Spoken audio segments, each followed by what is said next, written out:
we have tonight is somebody who is known as director Gary Marshall's good luck charm. He has appeared in over a dozen of Gary Marshall's films, films ranging from Young Doctors in Love to Pretty Woman to The Princess Diaries. He won an Emmy for his portrayal of Dr. Philip Waters on Chicago Hope, and he won an Obie for playing God in Steam Bath. He's a terrific actor. We're so lucky to have him here tonight. Please welcome Mr. Hector Elizondo.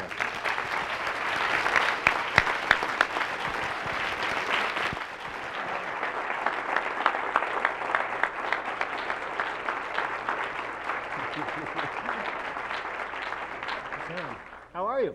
I brought my own water, actually. You did? All the way from Sherman Oaks. It's filtered water. We had it all Good arranged. afternoon. Thank you, as Yogi Berra said, for making the occasion necessary. To begin with. So you know, it's... I think I'm going to rob your tie. Do you want that tie? Nice Do you like that tie? That's a good thread. We'll work it out afterwards. Good vines. He's wearing good vines. How are you? Yeah, I'm good. Thank you. Thank you for being here. My pleasure. Now, you hail from back east, is that right? Back east, yeah. Yeah. I hail from, well, actually, I'm from a place that, let me roll it back a little bit. In terms of background, Yeah. the island that I'm from is named after an Englishman, the Duke of York, New York. The section that that I'm from was originally Dutch, Harlem. Right? And not too long before I was born, that area there was a farm country. So that Harlem area is a relatively new area. And of course, East Harlem was a very big, it was a conduit for immigrants, always has been, ever since the Dutch, especially the Italians. It was a big Italian section there. So lots of folks from our industry came from East and West Harlem. Kirk Douglas, and also the gentleman I did my first movie with, Burt Lancaster, was a Harlem boy. So there's something about Harlem. Something in the water back there. I'll tell you. Yeah. And then, of course, I'm from the Upper West Side of New York, born and raised, Right. in a place called Flower Hospital, Fifth Avenue.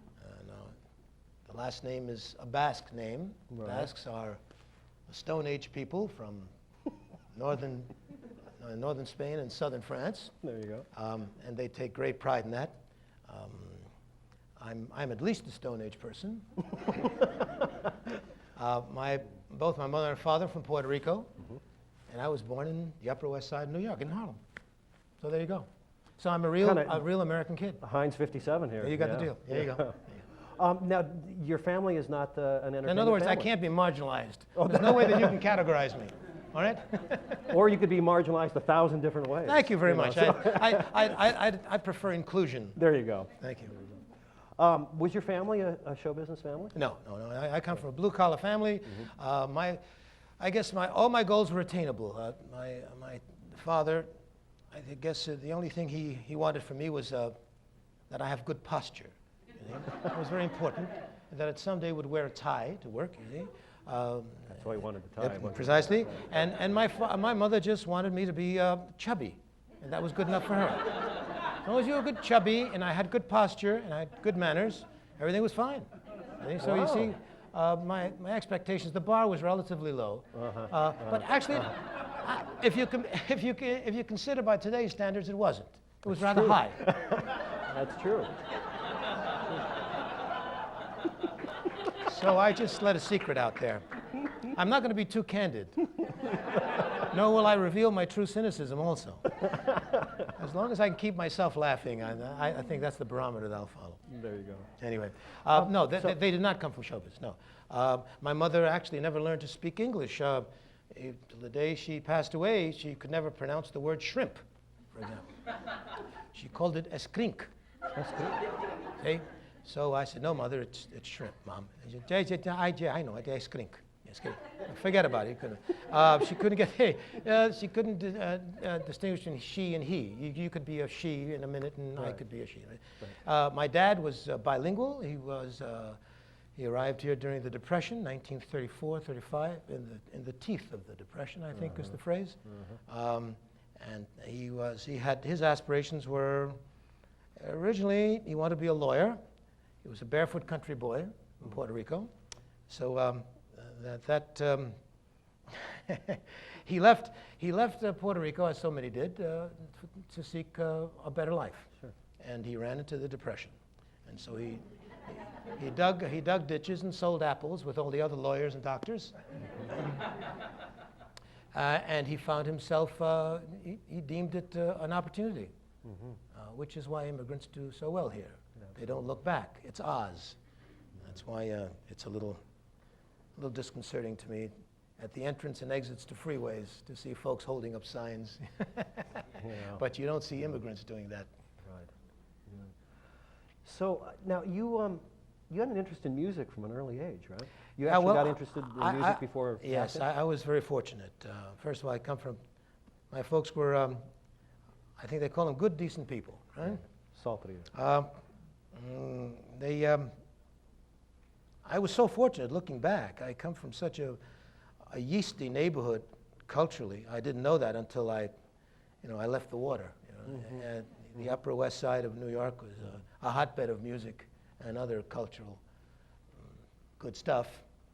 The soil was very rich. I was just a jerky kid running around I was born in '36, so during the '40s, they say the golden age in New York, in America, I guess. There was, we all know part of it is mythology, but part of it is also true. There was a sense of purpose and so on.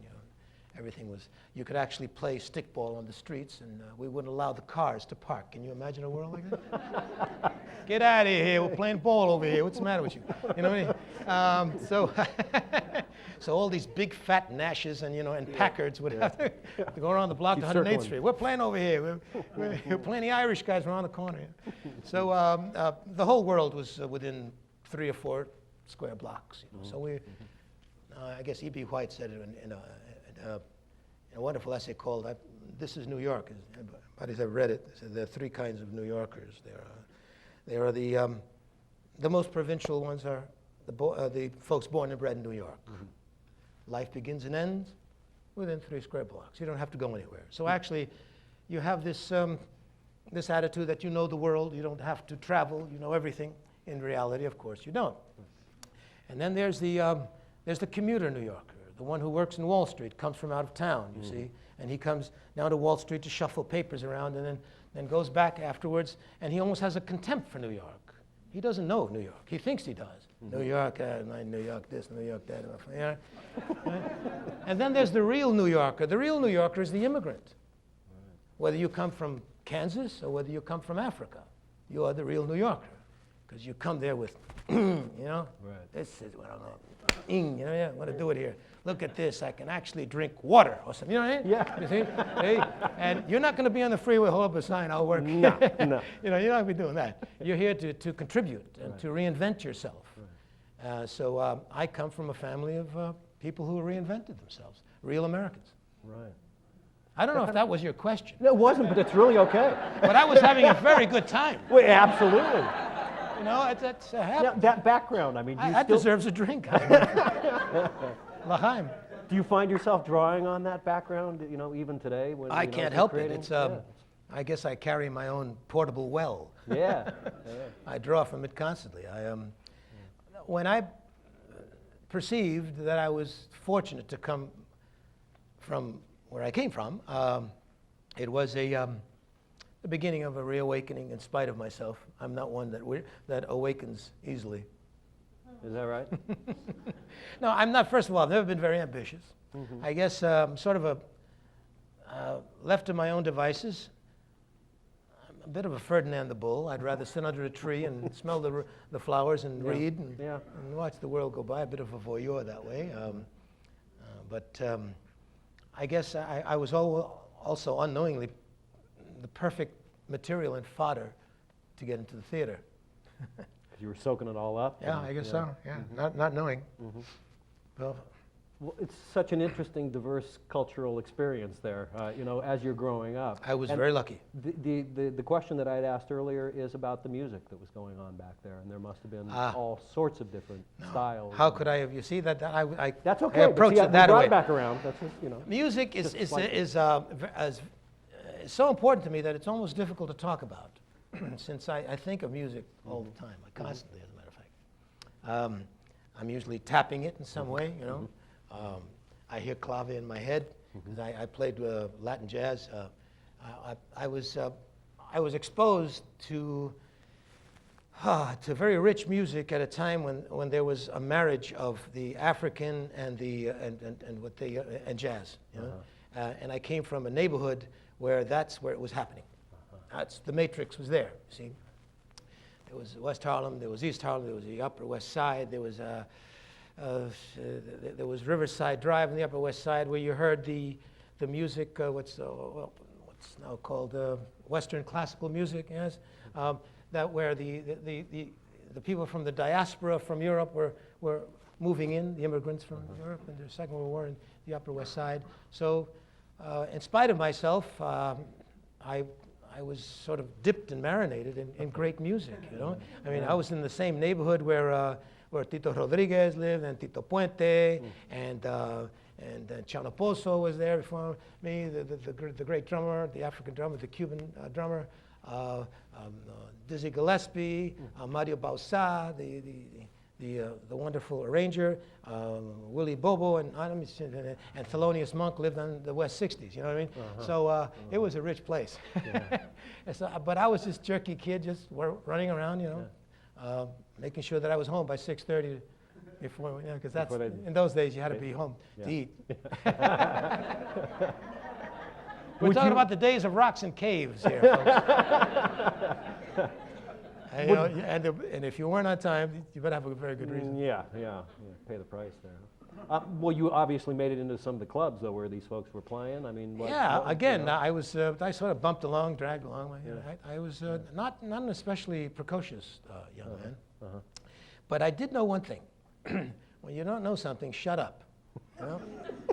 And I learned from the wise guys in my neighborhood to absorb I absorbed a certain kind of demeanor, you know. It's boom, and it was something like this.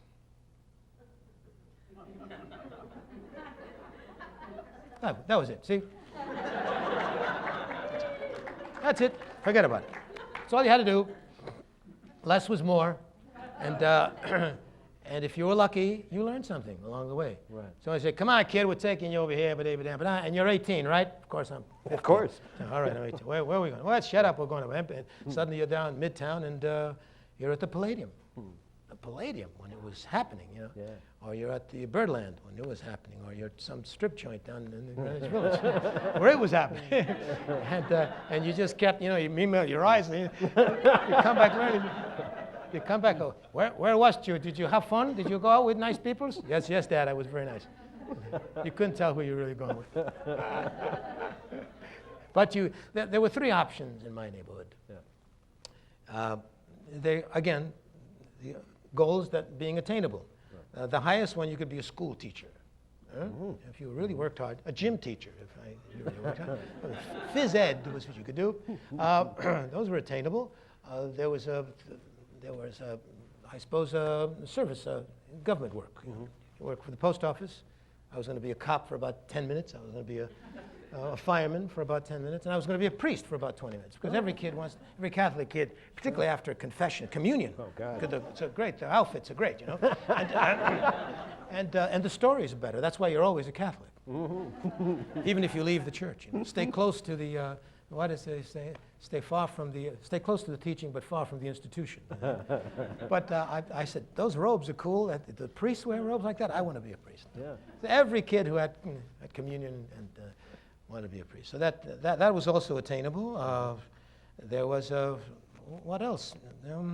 There was one more thing, and that's the no-no. That's the place I couldn't go into, because then I would wind up hanging from a tree with the crows pecking my eyes out. And that was, I could work for these guys, you know? Right. These guys? Yeah. Does anyone know who? Anybody from New York? Okay, those guys. Those are the wise guys, right? Yeah, right. And they were the low echelon. And you could always carry a package for them. That's how it starts. Hey, kid, you're a cute kid. You're a handsome kid. Here, take this. So go over there. Yeah.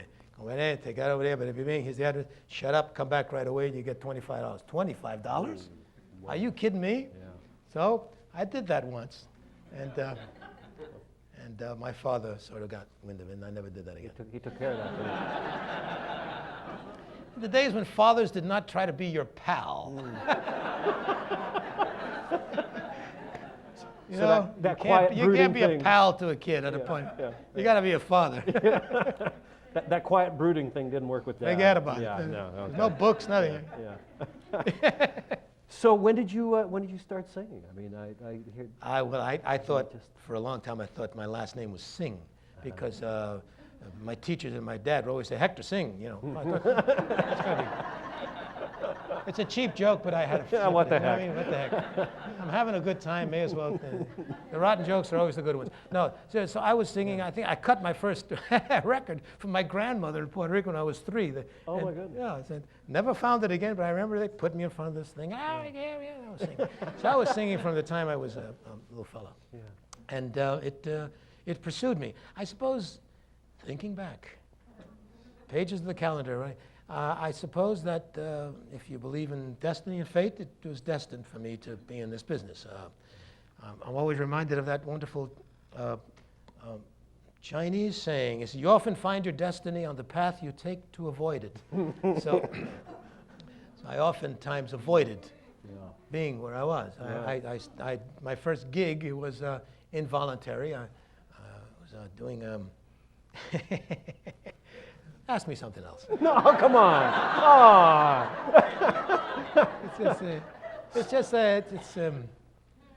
I'm just lucky to be sitting here.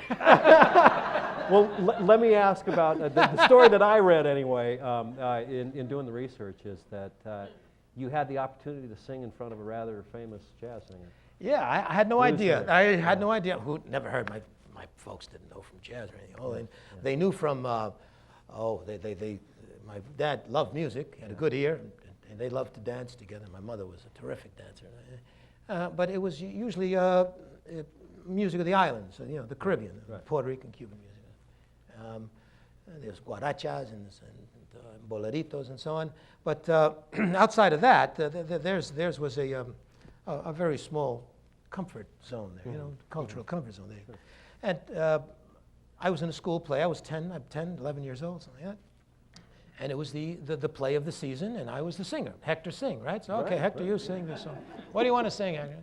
No, I said, I want to sing something. And it was totally inappropriate song for a 10-year-old. I had no idea what the heck the song was about. But I could sing the thing, you see what I mean? There you go. So I sang, and it was St. Louis Woman. I'm 10 years old, I'm singing St. Louis Woman. Hey. And I remember that she said, you want to sing that? Yeah, I want to sing that. All right, sing the thing. All right. So I'm singing the thing. And it was assembly. Right?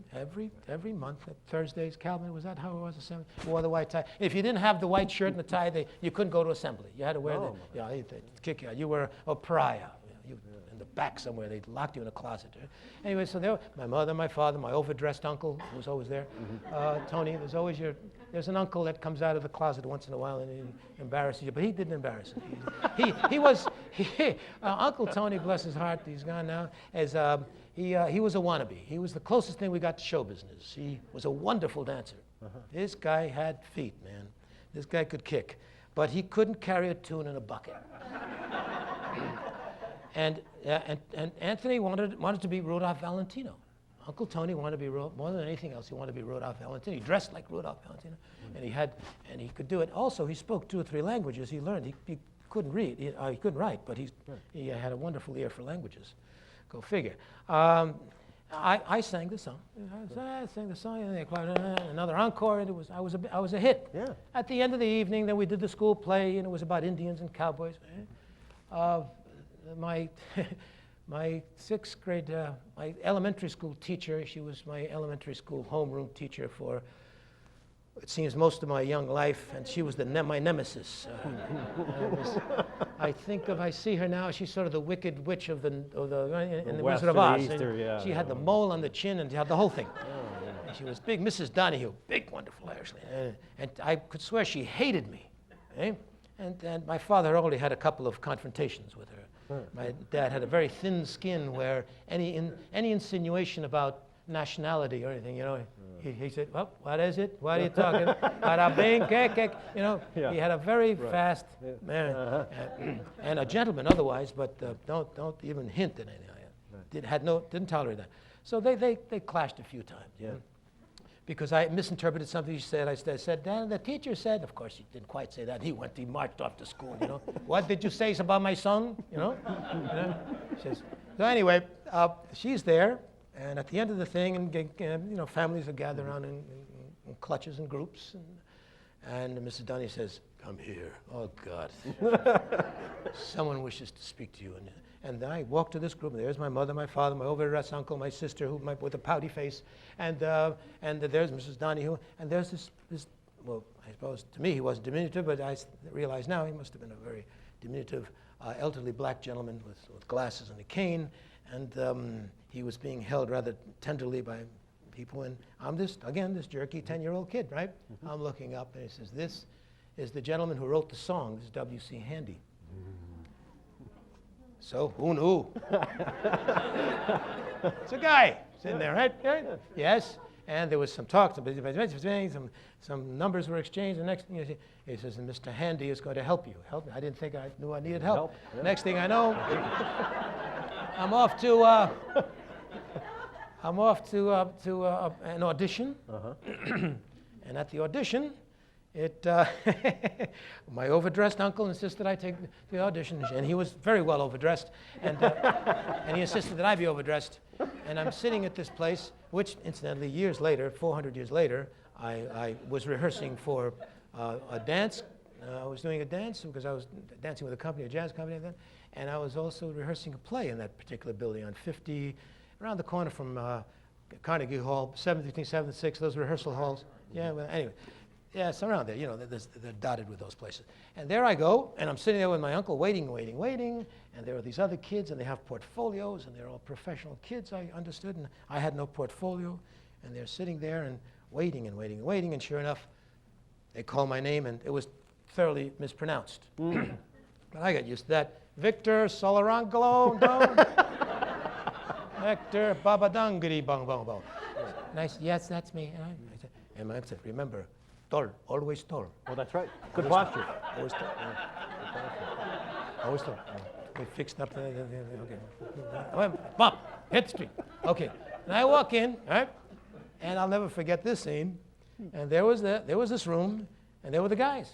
You know, the closest thing to Damon Runyon characters that you can imagine. You know? And there they were with their sleeve garters and so on. Mm-hmm. And there's smoke in the room and so on and so on. There was an upright piano. These guys have been rehearsing, these kids, forever. And the show was the Okie Dokie Ranch House with Wendy Barry, which was a precursor to the Howdy Doody show. So this was when TV screens were round. Okay, and they had magnifying glasses in front. And there I am. And the guy, and I walk in, he says, all right, kid, what's your name? I said, Hector. I said, okay, yeah, all right, Victor Elizondo, okay. So where's your music, kid? And I said, I went, here's the music. Well, when they asked me to bring music, rolling back a little bit, my only reference to music, since I didn't read music, I'd never studied music, was the Hit Parader magazine. Now, for those of you who don't remember the Second World War, the Hit Parader magazine, right? And there was the picture of this month's singing star, right, yeah. And the top 40, and the top 40 hits which spoke out of the head. Right. And then you chose and of course I listened to the radio, so I knew I was right on top of what was happening on the top 40. And I decided this was the song I liked. So I did that was my music. I cut out, it was about that much, cut out, I folded, put it in my pocket. So I walk in. So, Mr. Barando, what's your music there? Music. Okay. The guy takes the thing.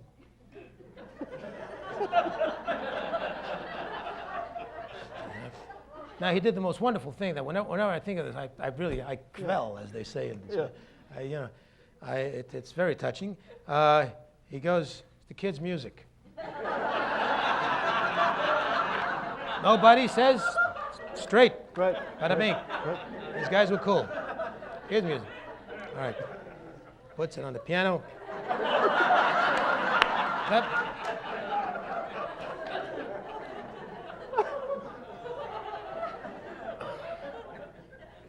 You first. So I sang put him in a box, tie him with a ribbon, throw him in the deep blue sea, but no Bob, something like that, right? And that was it. I finished the song. All right, kid. A little cha-cha-cha. That was it. I overdosed uncle. We went home. That was it. Next thing you know, we got the call. You got the job. Oh. So I cut to, we're in the Social Security office in Harlem, and I got my Social Security card at 10. And there I was. And that's how I got the gig. I did that and a few other gigs, not knowing anything. Then I sang with the Frank Murray Boys Choir, which was an important choir at its time, and we did radio shows and radio drama, and whenever they needed kids' voices for opera, used the Frank Murray Boys Choir. After a while, I retired from that. I said, I don't want to, because after school, you had to go rehearse. No. Right, and I wanted to play because I had a plan. Yeah. I actually had one plan. What was the plan? I wanted to play with the New York Yankees. So Good you have to plan. start young. Yeah. So I was playing ball, all the Giants, all the Dodgers if I had to, Well, New York Dodgers. Yeah. So that was my plan, and I wanted to concentrate on my plan. Also, I wanted to build those wagons, the scooters, right? Scooters and other Right, things. yeah. Important things that kids have to do in those Absolutely, days. The games of the seasons. We didn't come home and sit in front of a TV or a Nintendo. No. You came home, had your milk and cookies, you ran outside and you played. Then you got home by 6 o'clock when Daddy got home. So that was the life. And that's my and I quit. I quit at I started at age 10, I quit at age 10 and a half. Wow. That was it, but then they pulled me back in. How long did that hiatus last, though? It lasted till my early 20s. Then I started playing with the neighborhood band, with my quintet, in my late teens. And then by accident again, I said yes to the opportunity to be to learn how to dance jazz. That also happened because of music. I was the conga. I don't play bongos, I play conga. I was the conguero for jazz classes. So now you made $10. Are you kidding me? Yeah. $10, $15. And you saw these lovely half-clad ladies, barefoot ladies, boom, dancing. Are you kidding? $10, and they pay you for that?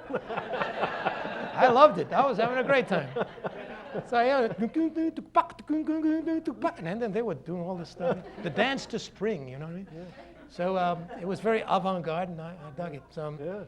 And then one time, something happened. The ladies, the choreographer said, I have an idea for a dance, but I don't have a dancer. I have to audition a dancer. It's going to be an adagio thing, so it doesn't require, great twinkle toe stuff, you know what I mean? You're a social dancer. You're athletic, Elizondo? I said, yes. All right. Can you take your shoes off and just walk through? Shoes off? Wait a minute. Guys, real guys didn't take their shoes off in those days. Right. You don't take your shoes off, man. Shoes off, all right. Well, I acquiesced. I said, all right, I'll take my shoes off tonight. Anyway, I got the job. She says, would you join our troupe? At the end. But I said, what happens to the drumming, man? Where's my $10? Yeah, right. So that was a big decision. Should I leave the drumming and join the crew? Because, they worked, they danced, and they stretched, and they sweat, and their feet were all... It was a lot of work, man. And, did it pay any better? and the gals were lovely. They were terrific, but they were always concentrating on dance. It wasn't the way I thought it was going to be. So I said, all right, I'll give the dance a shot. And I wound up with a scholarship to the Ballet Arts Company of Carnegie Hall in the jazz program. And eventually, I got the idea that dancing was not for me. You have to have well, I suppose you have to have almost an obsession. You have to need to dance. My need to dance was a way of getting close to gals. I'm an old-fashioned guy. Yeah, anyway, well. it was much too hard, and the price was very little pay. I remember I asked one teacher, one choreographer at the school. I said, he's a Spaniard. He was wonderful. Good posture. Yeah. Well. Good posture. Another guy with good posture. I said, Juan, when did you work last? Oh, I got a job a year ago. A year? Where I come from, a year, it means you're a bum. A year ago, yes, and I'm going to have a job. Maybe, I said, nah, and I got the drift. This is not for me. So eventually I sidled up. By that time, I already had, I had some experience. I saw my first play, and some off-Broadway plays. No, but I do remember my first Broadway play, and it was, and I went to high school with him. Right, and I did later on we did a movie of the week 400 years later, Billy D. Williams, and it was oh gosh, and I forgot the name. And there I was in a box seat, somebody, and I said, "This is something. This is something important." When I realized that the theater was the telling of the human story, and I could be a conduit, and I could be the intermediary between author and audience, then I thought, this is a pretty cool way of living your life. And again, my goals were quite modest, paying the rent. Right. So once you, I guess I was, I became enamored of the theater, and I realized what kind of history it had and how important it was. Right. You know, there was Tennessee Williams, and there was Arthur Miller, and there were great American plays, and the American story was being told, and I wanted to be part of the telling of it. So that's it. And I started repertory theater and going through the process of learning how to be in the theater. So studying for you was really an act of doing and learning Yes, and doing. yes. Although I studied assiduously. I went to, I studied with Stella Adler, and I did projects at the Actors Studio. My wife is a original member of the Actors Studio in the 50s when it was very hard to get into the Actors Studio in New York City.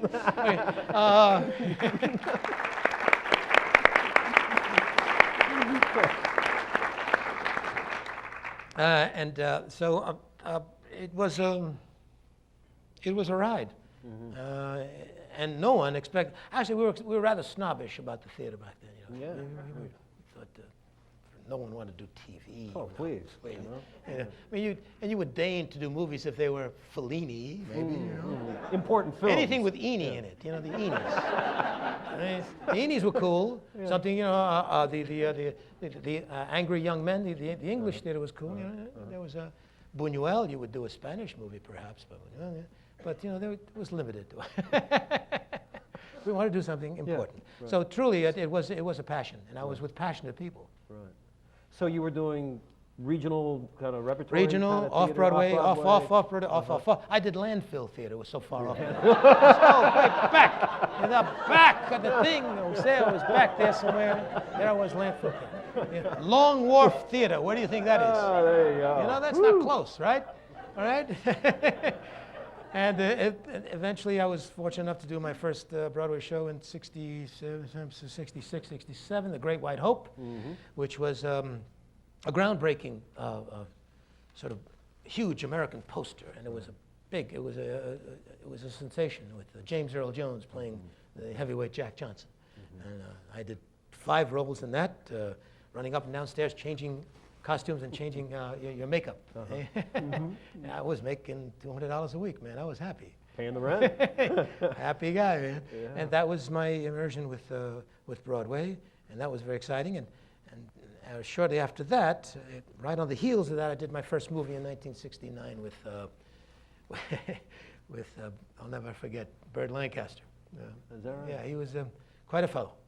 He's when I first met Burt, Ed Sheeran, who was the director, who was going to be the director of the movie, he was also the director of The Great White Hope, doing his first movie. Says, Hector, I'd like to meet Burt Lancaster. And man was back to me. He turned around and said, how are you, kid? I said, you know who you are? And he was a good guy. Yeah. He was good. That was the beginning, and the first movie spoiled me because I thought that's how it was always going to be. It was in Spain for 2 months. Oh. And they gave you per diem. Ooh, per diem. That's a beautiful thing. Per diem? It's a lovely thing, per diem. Life is better with per diem. Yeah. I soon learned that our per diem was more than the average Spanish worker was making on the film. So I kept my mouth shut about per diem. Other guys didn't. Yeah. I guess they weren't proletariats like I was. You know, they were sort of, they were being too obvious with that stuff. And that was wonderful. 2-hour lunches. It was European style. Yeah. It was an MGM movie. That was the last time. And it was Spain, and I experienced my first mutiny on a set. My first and last, the Spanish. Yes, they worked like stevedores. There were no unions, which already makes me, uncomfortable. Yeah. And they wanted to feed them boxed lunches. So they were feeding the extras boxed lunches and so on. And the Spanish finally they talked to the foreman. And they said, "Look, this has to be fixed within a few days. We're men. We don't eat boxed lunches. It's the equivalent to giving them a McDonald's hamburger or something." I said, "No, we're working too hard," and they did, and thank God for the work. But come on, Right. And finally they said, "That's it. We're not working anymore." It was a sit down, and the producers, "What's going on here? They won't eat what? These are nice boxed lunches, nice little boxed." Forget about it. Well, what do they want? We want what the French give us. And the French didn't pay them as much. Yeah. And what the English give us. And what the Italians give us. They did a lot of those spaghetti westerns were being done there. Right? Mm-hmm. So what do they give you? A meal for a man, for crying out loud. You work like a person, you want to eat like a person, right? You want a boxed lunch. Right? What does that entail? All right, that means you have a table. Right? And then you have a nice caterer. Nothing fancy. And you have 3 courses. And you have red wine, you have white wine. Right? It's Europe, right? And that's it. And that's how we want a choice of entrees and so on and so on and so on. And that's, by gosh, that's what they had, and everything was shake after that. How long did it take them to get that? I mean, it was just the better part of the afternoon? Like, or was it, like that, man. Yeah. About that fast. So you got to stand up and say, "Strike, Jack." So that was, and it was a lovely experience, especially tootling around Spain for 2 weeks before I shot, and it was. It seems like a very long time. Actually, it is a long time, isn't it? It was a childhood fantasy. The first night, I was given. I had been riding this horse for a while, so I knew him. His name was Archibello, lovely, beautiful Arabian, because I was playing a bandit, charming bandit, you see.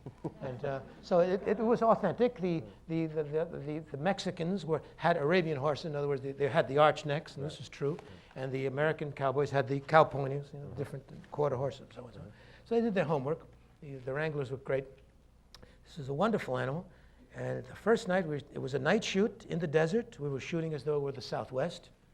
And I was dressed as a cowboy, man. I mean, I played cowboy all my life.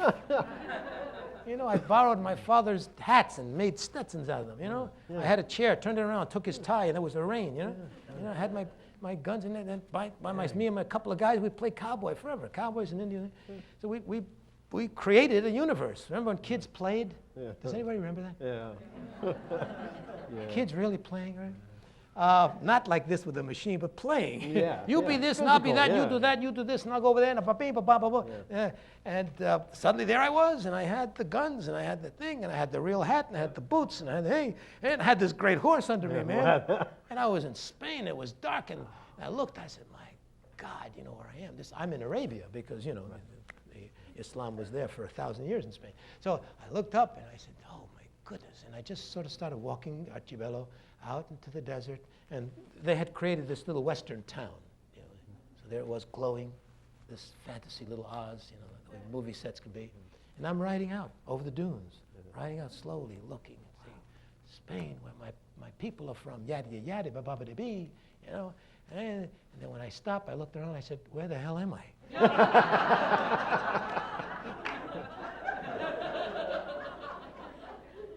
I'm lost, man. I think, wait a minute, where are the lights? Suddenly this whole posture was, I don't know east from west. I'm from New York City. What do I know? I want lights. I need lights to know where I'm going, man. I can't look at a friggin' star. It's not the south. I'm looking for lights. And then it was a little trot now, a little gallop. Now and I'm looking. Come on, Archibello, don't say something. The horse, don't you know? You're a smart horse. And I said, oh my God, I haven't done my first shot yet. And my God, and I'm lost in the desert, man. and I'm schwitzing already. It wasn't a good night. No. My first night. Finally, I see a little glow, and I write to it. Then I got myself together. Thank God. That's what. And I finally got in and did my first shot with Burt Lancaster, and I can't tell you what that was like.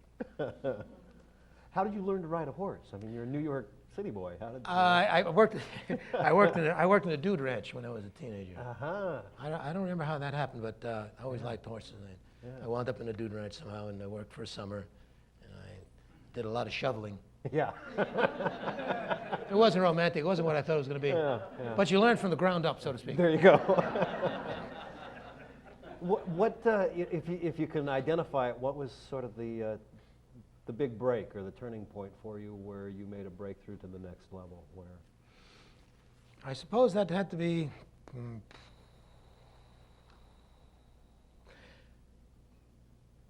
Well, I was the first Latin male to win an Obie Award with Steenbeck, with Bruce J. Friedman comedy. That was 1970, 71. I guess that must have been it. When suddenly I saw those reviews in the New York Times, and I didn't know how to handle it. Right. Not that I was old enough not to go crazy. Right. I was like some 20-year-old with $1 million. That wasn't it. We're talking off Broadway. We're talking. I was making $150 maybe, right. you know. Yeah. And but to be recognized finally for your work that way, that was very exciting. I remember the night very well. When the New York Times, we stayed up, as is the tradition. Yes. You stayed up waiting for the reviews. Mm-hmm. And boom, there the paper arrived, bump, and we went, and the review was, hey, but for me it was bada bing, and that was it. Yeah. And after that, I won a comedy award and so on, and it was quite a ride. I did not know how to. I can't urge you enough to know how to manage your affairs, manage.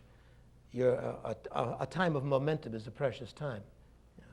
For me, people say, how did it happen for you? Essentially, preparation met opportunity. Uh-huh. So be prepared, because it'll surprise you the way life is supposed to. Right. So I had no press agent. I didn't know what to do with it. I just cut the clips out and put them in a scrapbook. That's it. And the agent was a very nice lady, and she did the best she could. And fortunately, there were people from all over the country saw the play, and that's the story of that play. Is actually when I write, I don't like writing scripts. I've never been interested in writing scripts, but short stories I like. I'll write the story of the making of that play. Uh-huh. That's something. Well, I was just that was a child that was not supposed to be born. Is that right?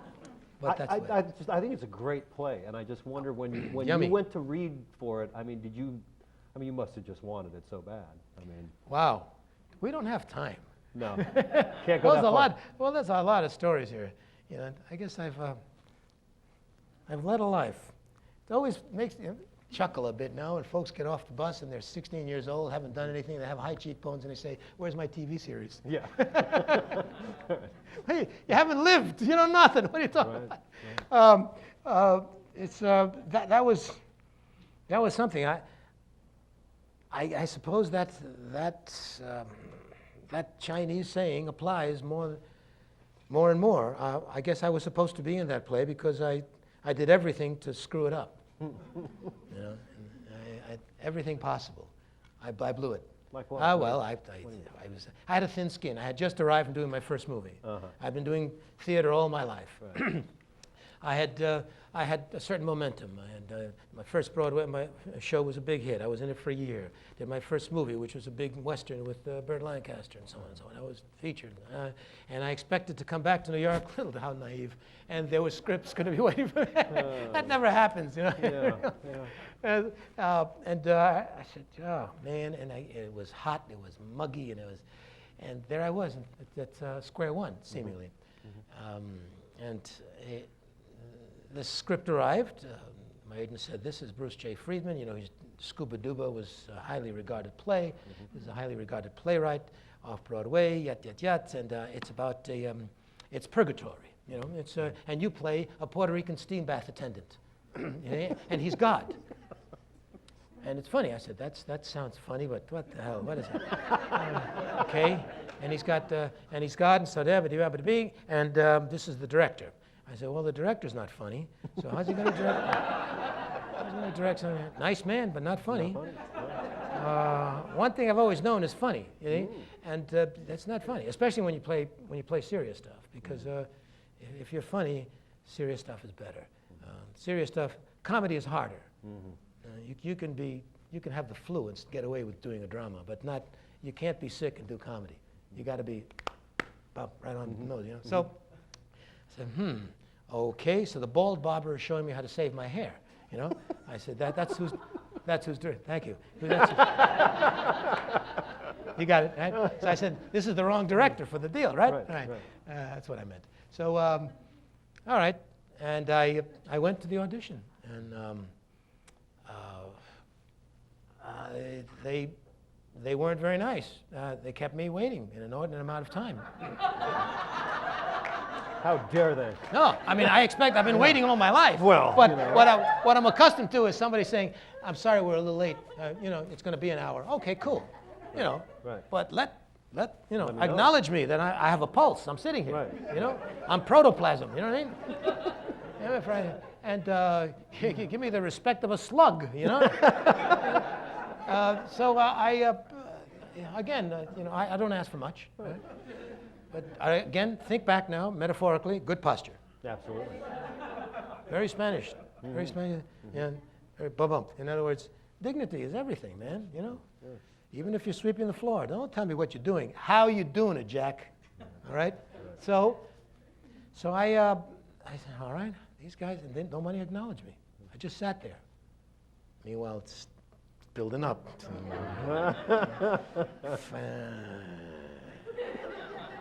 And in those days, I had a lot of build-up. Now that's all gone. That's 400 years ago. But I had a lot of build-up, as you know, Calvin. Yeah.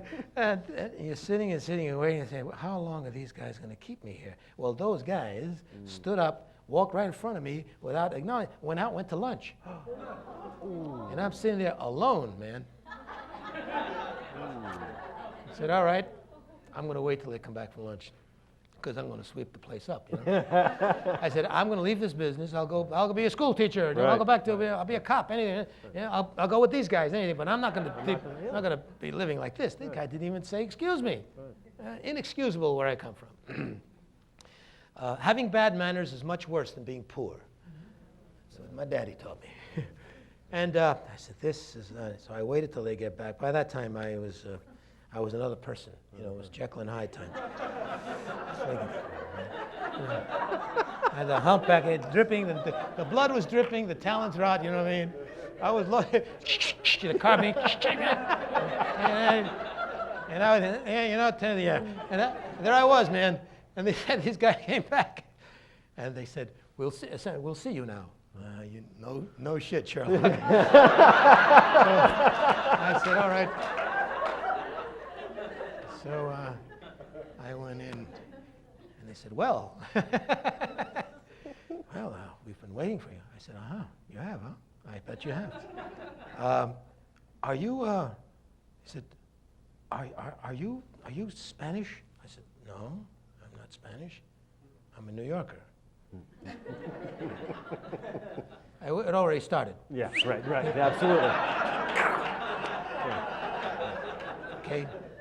Oh, but you know Puerto Rican? I said, the only Puerto Ricans I know are my mother and father.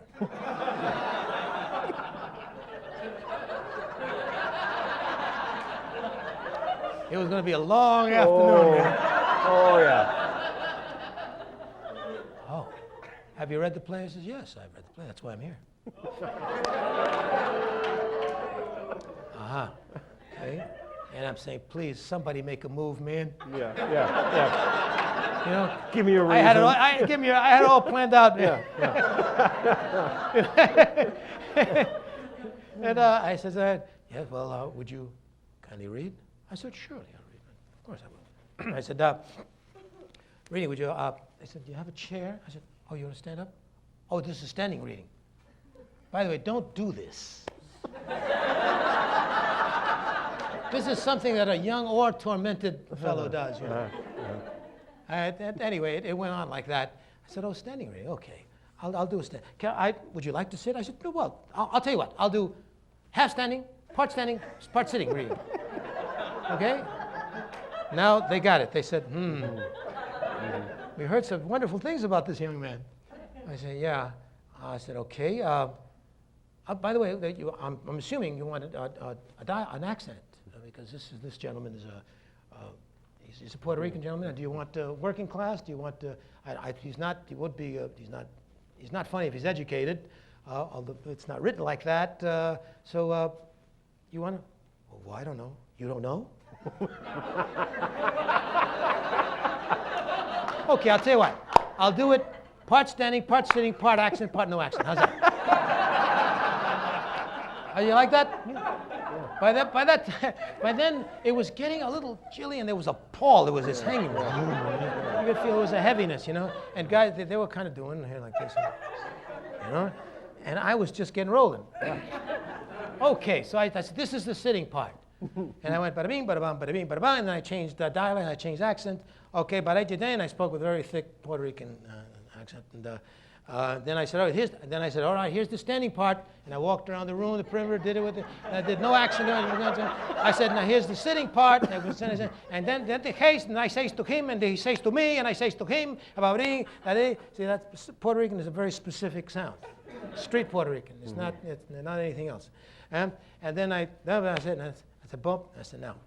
And there was silence.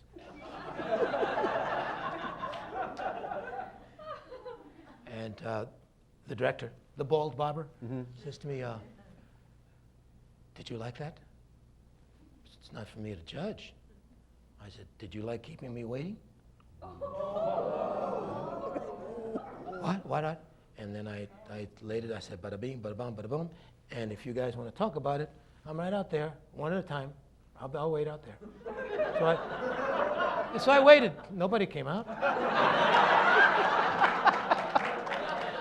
And by the time I got back, the phone, Carol Lee says, your agent called me.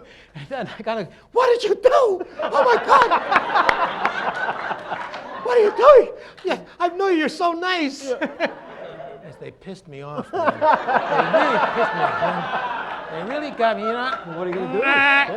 What did they do? They kept me waiting, and they didn't say excuse me. You got to say excuse me. Please and thank you and excuse me, damn it. You don't have to be rich or educated to do that, you know.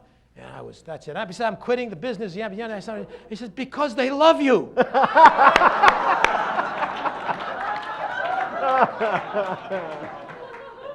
Wow. Cross my heart. I said, you got to go back. You just go back. Just show up. You'll get the job if you just show up. I mean, just say, I'm sorry. You had a bad day. You had a headache. Something. You don't have to do anything. I didn't want to. Call me back. No.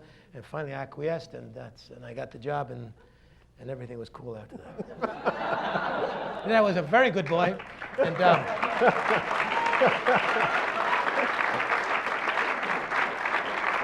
but the moral of the story is, yes. right? All right. You have to bend people to your will. No. Not at all. There comes a time when you have to take a stand, and don't do it like that.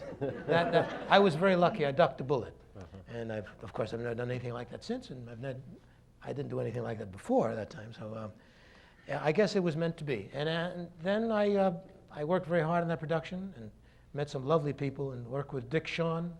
He was a rather genius performer. Not much of an actor, as he was very insecure about his acting, but he was a hell of a performer. He was in the Robin Williams mode. He could literally invent a universe, and a dear man, and perfect for the role, and he got fired before the production opened. They fired the wrong guy. And they hired a bunch of other bums, that weren't the wrong guy, a bunch of other wrong guys. And then they had the right guy again, Charles Grodin. They had Charles Grodin. I said, that's the right guy. You got the right guy, man. And they fired him too. What was going on? I think the inmates were running the asylum. And I was the perennial. I said, when is this thing going to open, man? What is the play that never opens, all right? And finally, guess who did the role? Totally miscast. The bald barber. You see, there's a moral to this. The director. Wow. And he got lambasted in the role. Totally ruined the thing. And I won an Obie. So there is justice at least.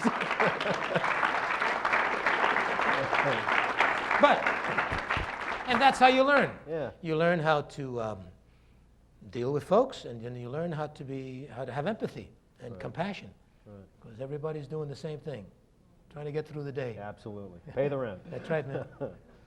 So how did things move then from stage to, I know you did a lot of television work. Very well. I was lucky to do a so- couple of good films in the 70s when so there were some good films. The Taking of Pelham 1, 2, 3 is a beauty. And I started doing lots of bad guys. And it was from Mr. Lee Marvin who sort of gave me the clue how to play bad guys. Bless his heart. Terrific, man. It was, I think, my second movie. It was a Terrence Malick script. You know Terry Malick? Yeah. It's called Pocket Money with Paul Newman and Lee Marvin. Guys who, you know, they know how to stroke the ball pretty well. Yeah. And I remember walking towards camera, and I'd never give anybody compliments. The best compliment is that I respect you, you know, and keep my mouth shut and watch what you do. And especially watch how you treat other people. How you treat me doesn't impress me, because usually people want something from you, you know.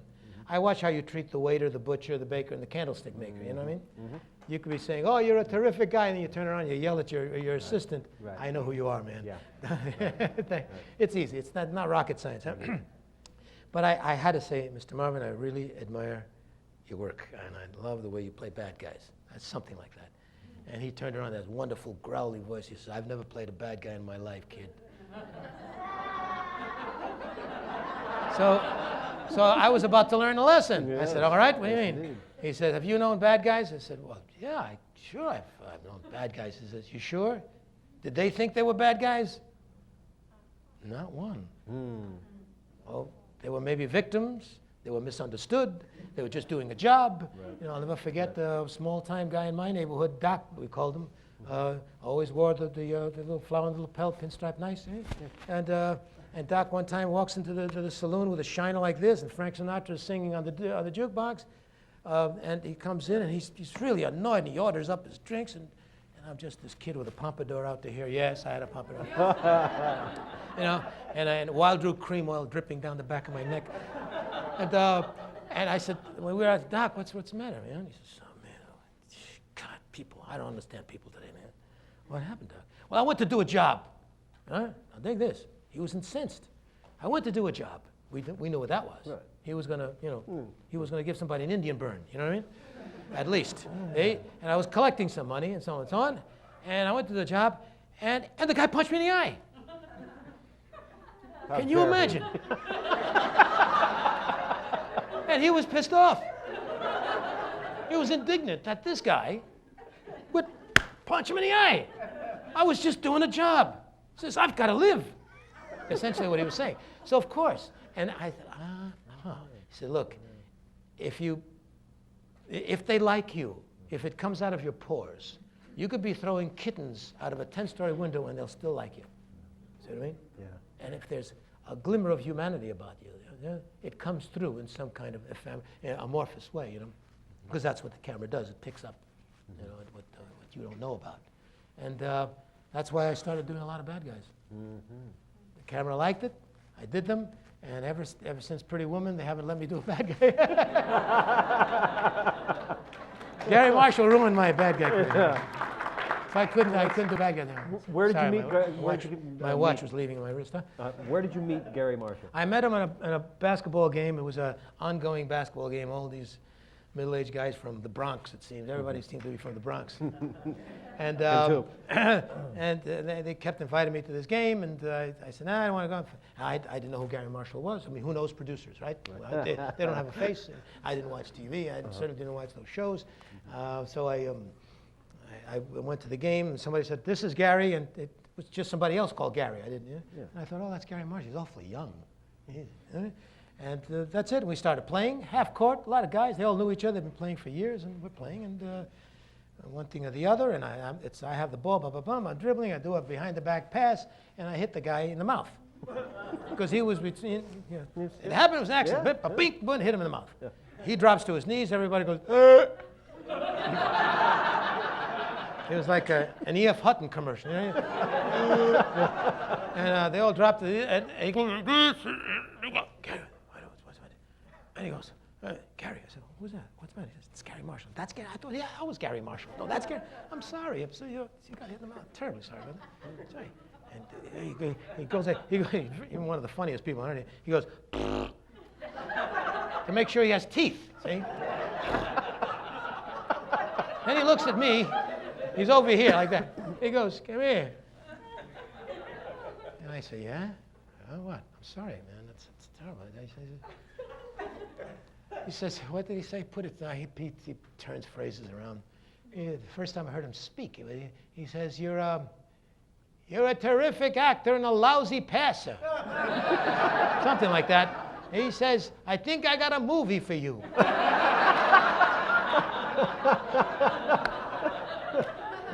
That's how I met Gary Marshall. Wow.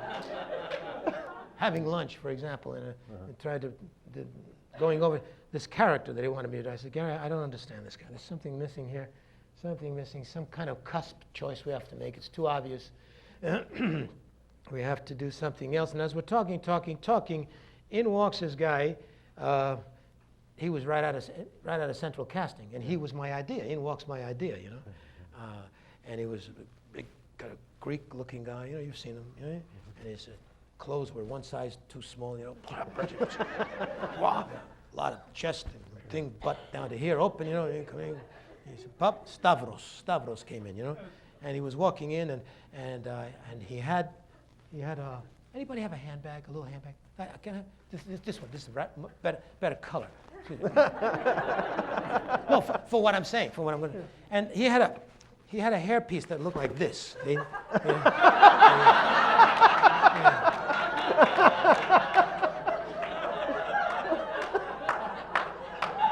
But good posture.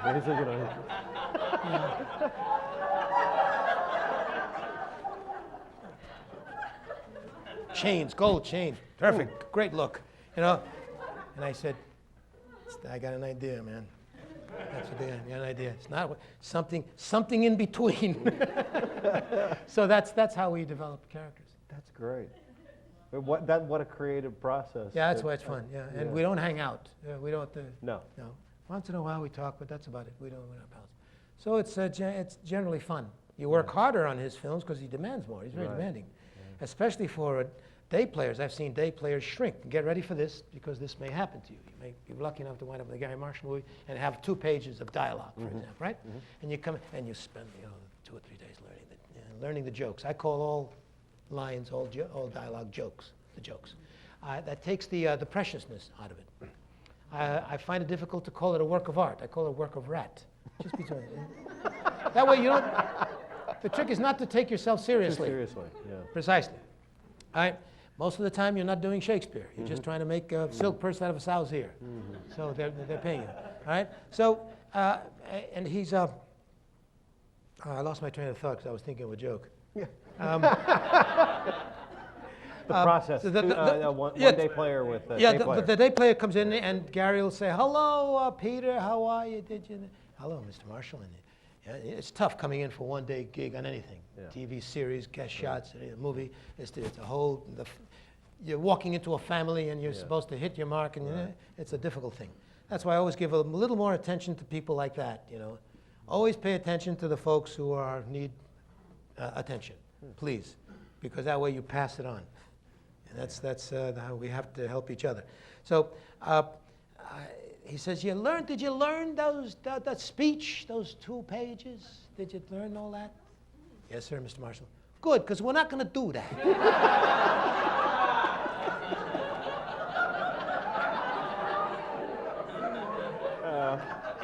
Oh, boy. So, and then you see the little flop sweat coming in the guy.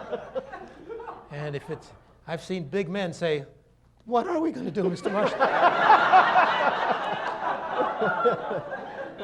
I will we'll chuffa through here. You kind of stand over there, and you kind of kick that, and I'll throw some, and and then we go, and then you play over here a little thing, and then you chuff over here. The guy does, what the hell is he talking about? Chuffa? What? Never learned that in acting school. That's the real world. He's got it on his cap, chuffa. It's when he doesn't want to speak English. You know? It's like bada bing, bada bum. You know? Right. Chuffa, you do something, you say something, we'll figure it out, is what he's saying. And you trust him. And if you can do that, it'll be fun. And then he'll say, I got an idea. And then he'll give you this little, here's an idea. Something there, like that. And that word is good. Say that word there. But you say, is this guy nuts? But he knows exactly what he's doing. I always like somebody that asks you, the first thing in the morning, did you eat? Makes me more comfortable. Yeah. You know, instead of some, eat, did you have a nice breakfast? It's a family. Yeah. Well, I want to move on to questions from the members here in just a moment, but I did want to touch on Chicago Hope. What was that like? Yes. What was the process in Well, getting that job? What I can remember about Chicago Hope, a wonderful gig, was that we had a stagehand, a Mexican-American gentleman that was one of the guys, and he loved the show so much that he went out and he wanted to be the first one with the hat, right? Chicago Hope on the hat, before they made the official hat. So he went out and got himself a black, and he got the colors were right. Black and kind of a minty green, you know, that goes with the logo of the hospital. Got his black hat with a nice green felt bill, and he went to his neighborhood guy that does this thing. Here, make me, and he went, there he was, and he came back, and the guy got it wrong. He said Chicano Hope.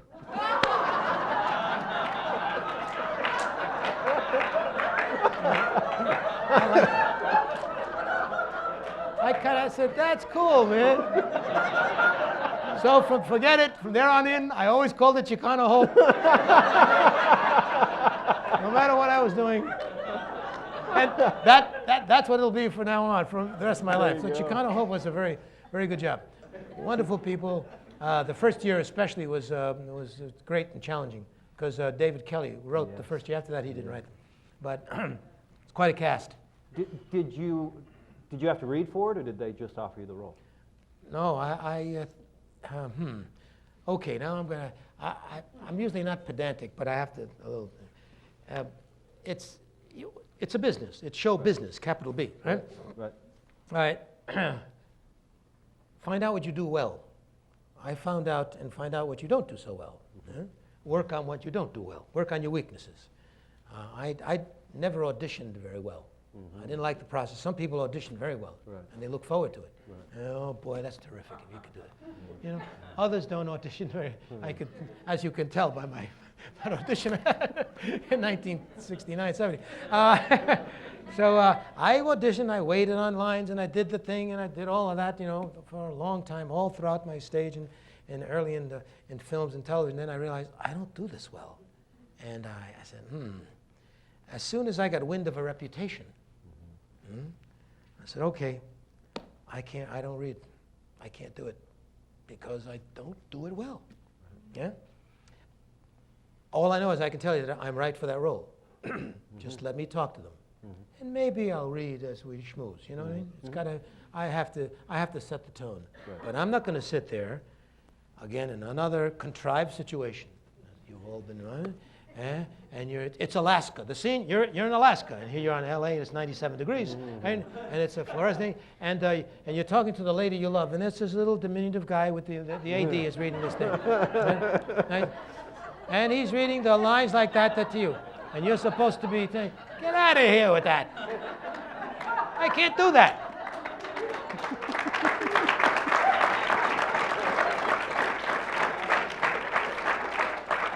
As the reason Carol Lee didn't do commercials, she came back the first time she tried to do a commercial many moons ago. She says, I can't talk to a chicken. I can't talk to a box of cornflakes. Says, I don't have anything against people who can, but I can. Well, I can't talk to, do it. I just can't do it, man. So, and it makes me funny. So I said, I can't do it. So, well, then you're going to lose many opportunities, and I have. Mm-hmm. And I have. But I'd rather do that than to retain my good posture. Than blow the gig and say, boy, we're not going to have him again. Right. Forget about it. Right. It's better if they say, he didn't want to read? Right. Wow. Yeah. What's he got in his gun, man? Yeah. So you went in and met with them? I met with them, but no, they asked me, and then I met, and we did the thing. Yeah. So that's what I've been doing for the last almost 25 years. I haven't read. That's great. In a quarter of a century. Did a lot of reading for the theater, though. Yes, if you had to choose a medium, do you have a preference? Would you rather be on stage? Stage. Yeah. Why? Stage or a very short movie. Because in the movies, the work I do free, they pay me to wait. Yeah. And there comes a time when you're of a certain age, you say, wait a minute, the clock is ticking, the dogs are nipping at your heels, and I don't want to spend 12 hours in the trailer waiting for somebody. We're ready for you. Or guess what? We're not shooting today. We're wrapped, go home. And it gets a little old. Mm-hmm. That's why I enjoyed television. Mm-hmm. You got on with it, and most of the time there was a schedule. You stuck to it. You knew what you were going to do. Mm-hmm. And also, I like a familial atmosphere. I like going to work and having your own parking space. You don't have to walk around. You drive in and you walk. Hello, Charlie. Hello, Jane. Hello, Jane. Hello, Jane. And you know everybody's how many babies they've had, who gets married. All right. Right. That makes me nice and comfy. Also, you can relax and be yourself. Yeah. And everyone knows that you're plugging, that you're making an effort to make the day better. Yeah. That's it. Great. Well, let's go to some audience questions here, because I know everybody's eager to get their questions in. Let me see. Where's Danny? Only a first name here. Danny? Where is he? There he is. Just wait for the microphone, folks. How are you, Danny? Hey, what are you doing? How you doing? The question was, how do you feel about the entertainment industry's portrayal of, stereotypical portrayals of Hispanics? And has it ever, you say you don't audition much, but when you auditioned, has it ever maybe cost you a job because maybe someone said in their limited vision, oh, you're too light-skinned, you're too dark-skinned, you don't look Hispanic enough, and what do you think we would do about changing that? Yeah, I think I understand your question. Well, it's an educational process. Things are much better now than they were. Remember that when I started in the East Coast, there were three of us. There was myself, Rita Moreno, and Jose Ferrer, and that's about it. That was it, Jack. And Rita is, she's forgotten more than most actors know, a great performer, a terrific lady. Spent most of her life doing what she calls roles.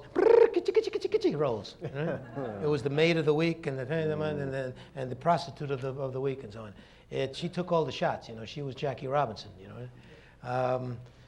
So it's so much better that it's hard to conceive for the younger generation.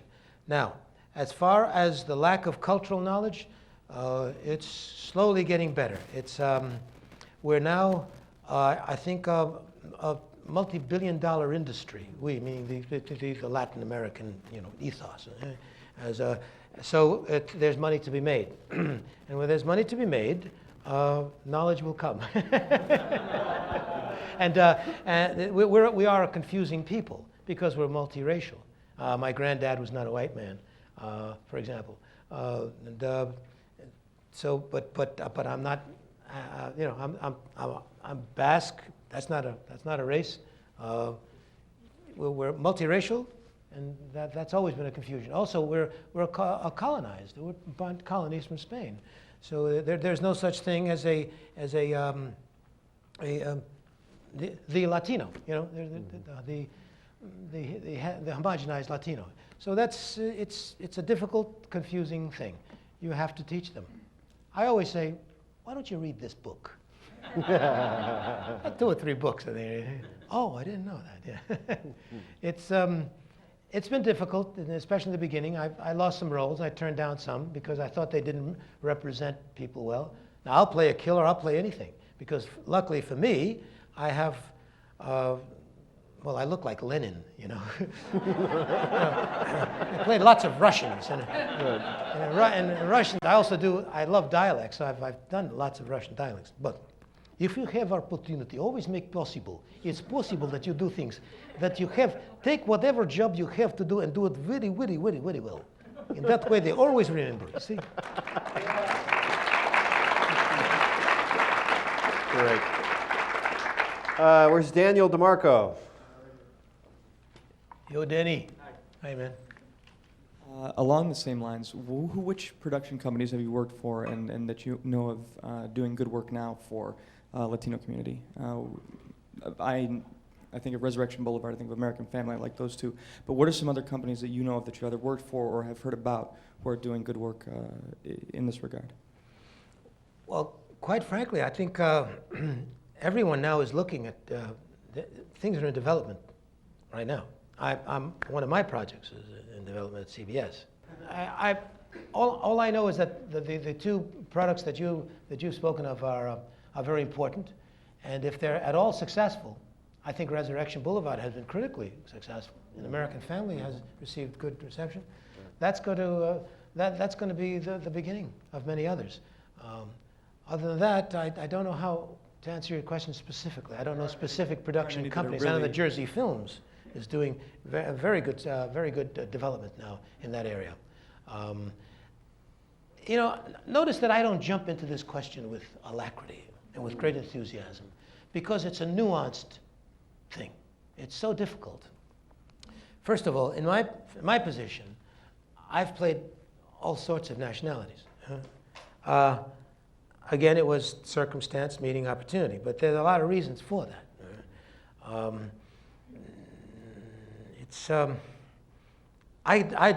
I despise not marginalization of categories. Makes me very uncomfortable.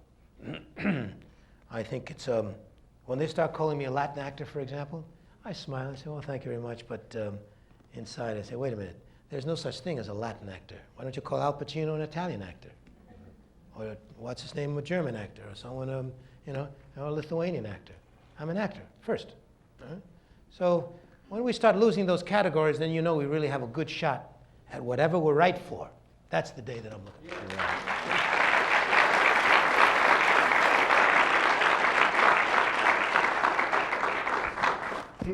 I'm just going to follow up with a question of my own there. Yeah. Do you think there's an increased possibility right now for young writers to develop their own material? Oh, terrific. I mean, being that this is a burgeoning part of the industry. That's what I always suggest. The first thing, create it yourself. Right. Be your own producer, be the writer of your own material.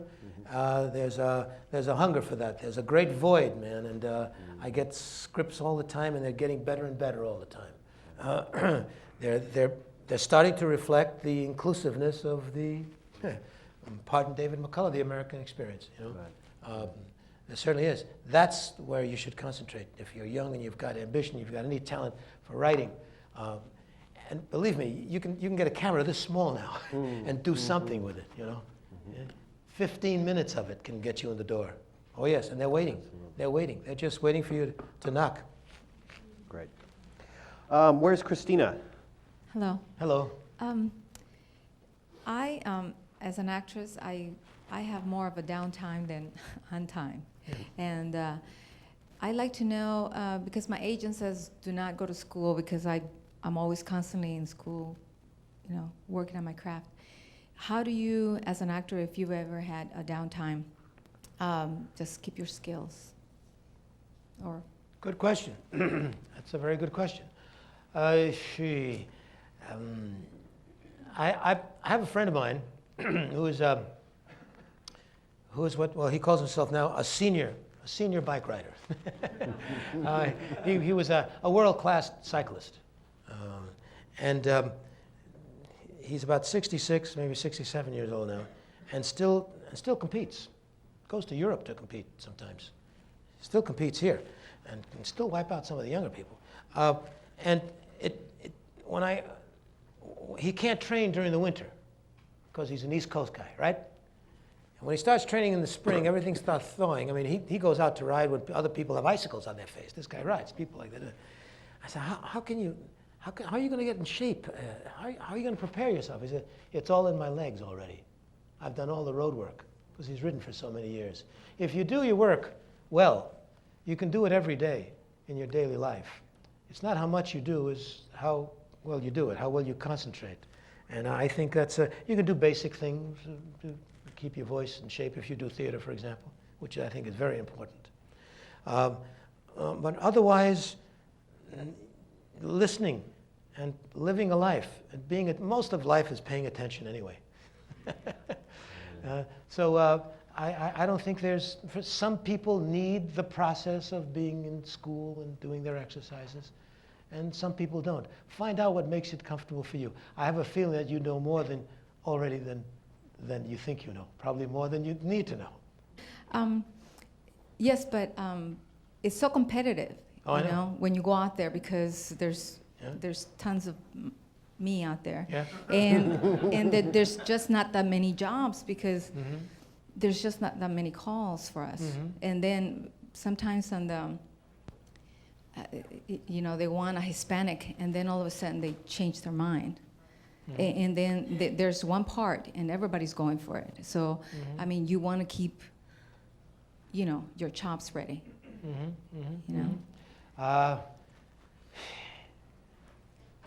If you feel comfortable going to school and going to classes, do so.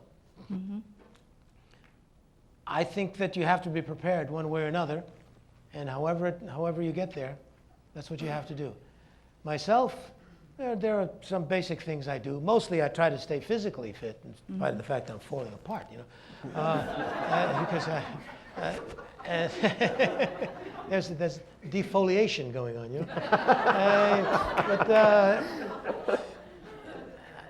I love to read. I love to listen to people. I love to listen to dialogue. I love to listen to conversations. Thank you very much. Thank you.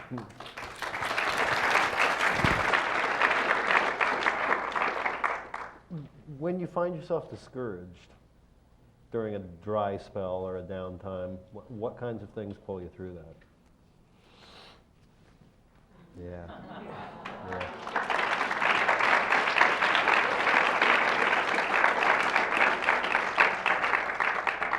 More than anything else. Absolutely. Yeah, and as long as I have, as long as I pay attention and don't wrap myself around the myth that that's all there is, Right. If you have eclectic interests, pursue them. A lot of music to listen to, a lot of books to read. There's a lot of conversations to eavesdrop on. There's a lot of trails to hike. I love the outdoors. There's stuff to do. There's a life to lead. Don't allow yourself to be victimized by it. As long as the rent is paid, it's a tough one. I know I went through a couple of very, very tough periods in the 70s myself. There was one time when it was quite despairing, because suddenly I was getting the Latino bad guy of the month. Yeah. Right. And I said, wait a minute, I did a couple of those. I said, get out of here. This for TV. I said, I don't know people like that. There are other experiences in our culture, And finally I said, I can't do that anymore. I just can't. And when I said I can't, I had to bite the bullet for a long time. What saved me, fortunately, again, time and place and circumstance, is that I could always work in New York on the stage. And people would say, oh, geez, what's his name on the stage, doing The Prisoner of Second Avenue, doing the lead on Broadway, which is Neil Simon comedy. Yeah. He's playing a Jewish guy. How do you like that? Well, all right, I believe it. And there he is doing that. Oh, well, what's his name? Victor Elizondo. How do you like that? Elizondo. Yes, I changed my name from Lance Armstrong to Victor Elizondo. So that was my joke. Yeah, my name used to be Jade Smith or something. I changed it to Hector Elizondo to make it sound exciting. It's difficult. All I can say is try to lead a life, man, a full one. There's a lot out there. Study insects. Seriously. Yeah, that's right. Just that alone. Hang out in your backyard with a magnifying glass and a good book, and you'll be amazed. All those cares just melt away, huh? Yeah. Okay. Where's Clyde Tull? Clyde? Clyde. There he is. Yes, thank you very much for being here this evening. The Thank question you. I have has to do with people such as myself who started in acting seriously and professionally as a second career. And I don't know if you have any insight or You're the best kind. just wondered what tips you might offer those of us who started in their 50s.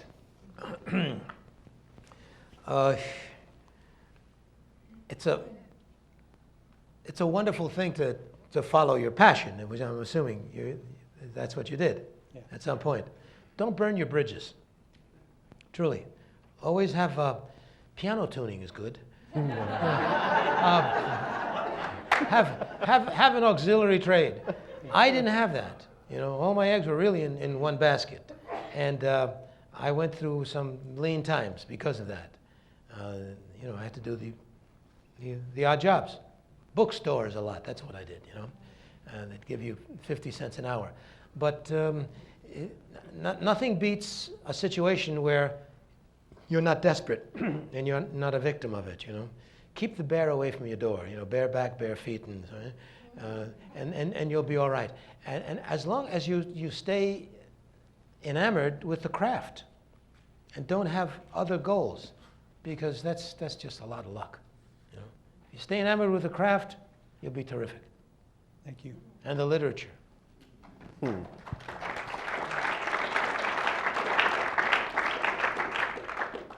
Susan Jordan.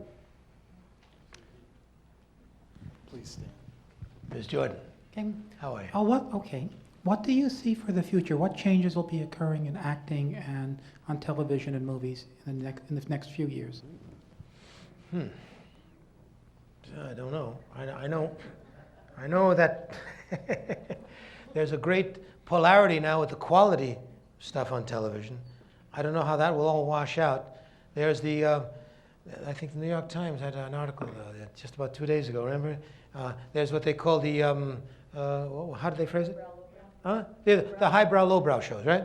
The highbrow shows are West Wing, CSI, 24 Hours. The lowbrow shows are, dog eat dog, the mud wrestling shows, you know what I mean? And they're both doing very well. It seems. I don't know. One of the problems is that there is so much stuff out there. So much stuff. It's mind-boggling. It's so derivative. There's so much stuff it's copycat, The writing is getting dissipated. Before, people who wrote for television, for example, came from the theater, right? And they knew their craft. And so they were bringing something fresh to television. The problem with television is making it fresh, as opposed to trying to make it more and more sensational or more and more documentary, which means essentially actors and dramaturgy will not be necessary, just to stick a camera in somebody's home, and that's what it's going to be. I don't know. All I know is that I don't hear real stories about the human condition. Just like you don't really hear investigative journalism. That you don't hear. What you hear is sort of a regurgitation, and now we're talking about news, for example. This is a very important part of television, as far as I'm concerned. Regurgitation of press briefings. Right. That's all. Nobody asks the hard questions. Nobody's doing the hard shows. It's well, I'm not going to go in there, but I don't know. It's I'm glad that by the time it develops the way I hope it doesn't develop, I won't be doing it. Well, and on that hopeful note. Well, let me see if I can break us out of the cynicism here. Yes. And again, don't get me. You made the comment a little while ago that there are these little digital cameras now that you can pick up, and perhaps some very creative, newcomers to the business we'll be able to find that entree through new areas. I mean, the internet. Hopefully, the generations that are playing with these toys now will find that a natural extension of their thinking, and it's just in its embryonic form now. But I think that will be the future. That's exciting. Yeah. And then hopefully you can tell something universal within the particular, because literature always flows to the particular, you know, and when you won't have to compromise the latter. That's how you tell something universal. Talk about what quince smells like, what the greasiness of paper, you know, the smell of grass. You know, you go to the particular stuff, you know, and then you'll be telling the stories. Right now, it's what bothers me is projects created by committee. Right. Nothing good ever comes of that. Right. Nothing that changes you anyway.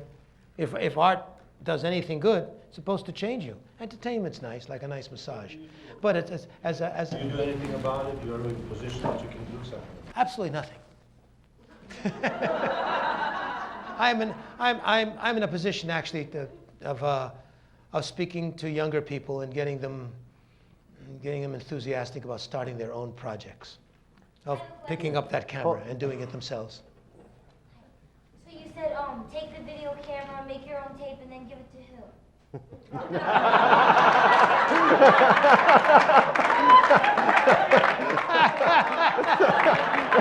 That is the question, isn't it? That Very would good. be the question. Very good. Yeah. Who do you First, give that to? find a good agent. Let him do it. Seriously. There are production companies. Actually, Disney has a department. Touchstone has a department, an experimental department. You'd be surprised what's gestating. You know, there are mushrooms out there. You know, they're waiting for that. Believe me. An idea. Where's Marica Rivera? Good evening. Good evening. And thank you so much for coming. My pleasure. And on behalf of the Latino Subcommittee of Screen Actors Guild, I also welcome you. Thank you very much. My questions have to do with your Best Supporting Oscar nomination for Pretty Woman.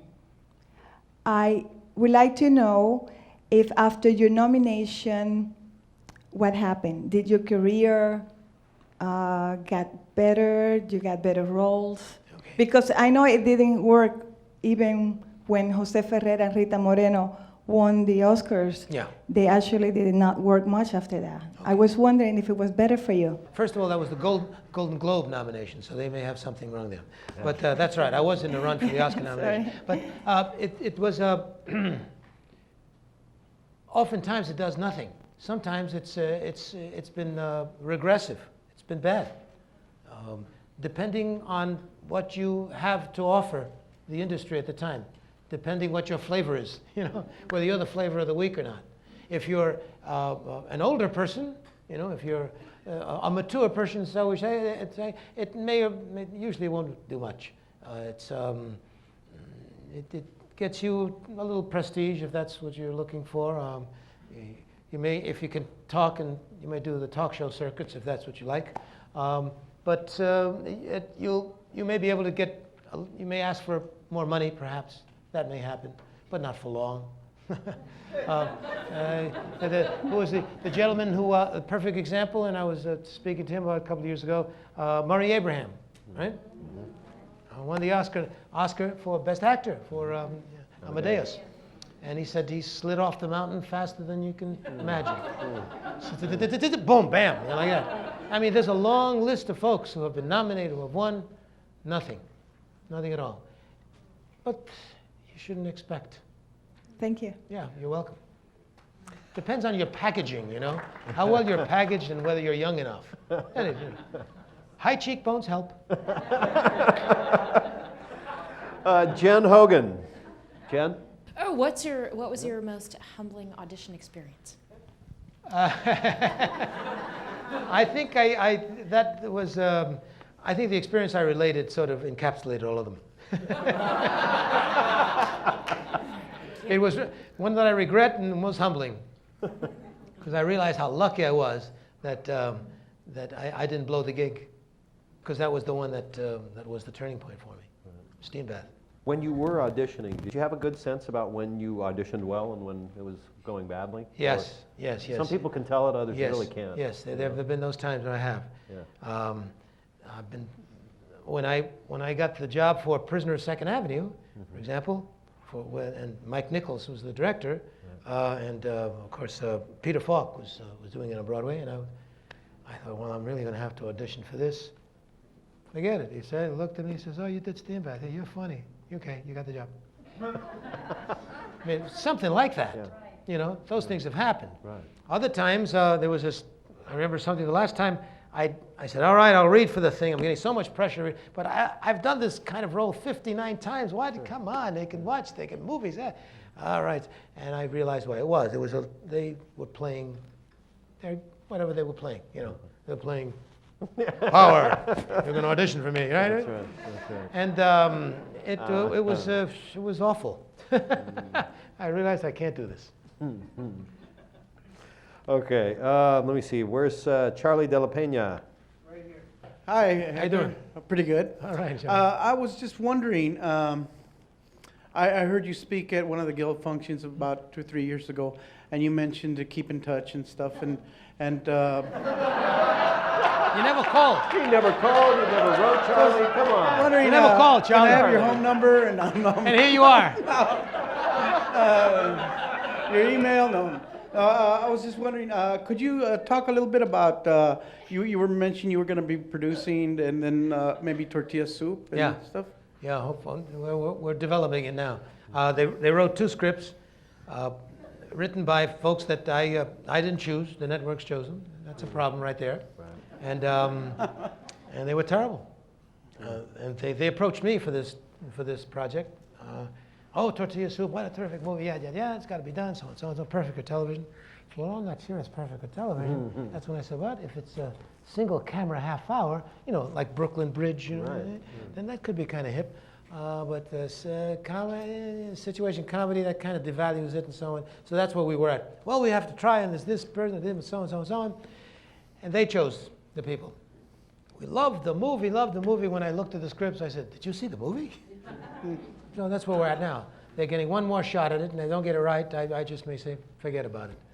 Or try another production company that wants to do it as a half-hour single camera. So that's where it is now.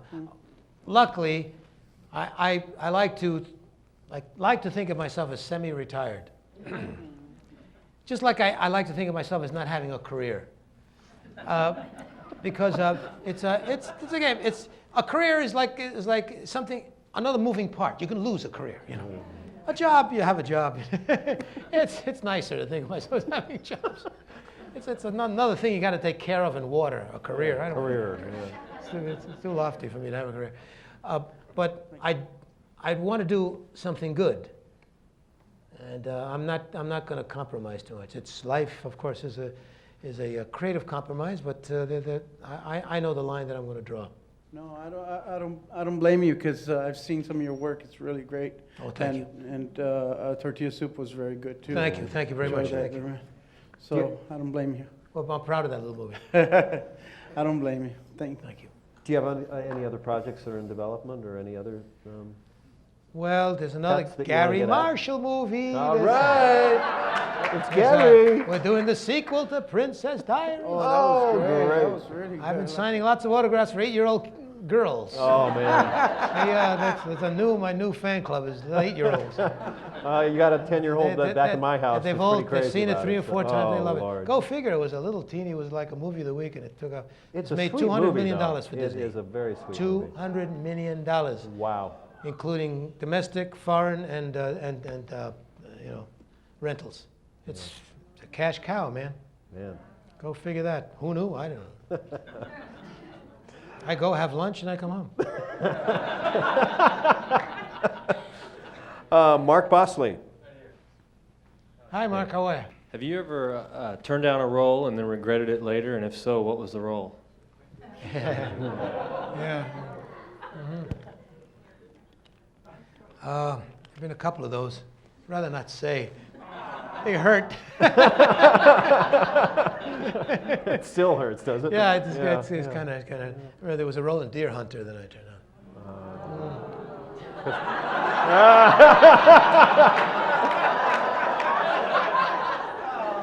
There were a couple of them. There were a couple. There was more than one. A couple also that I lost because I didn't audition. But that's all right. I wouldn't have gotten it if I had auditioned.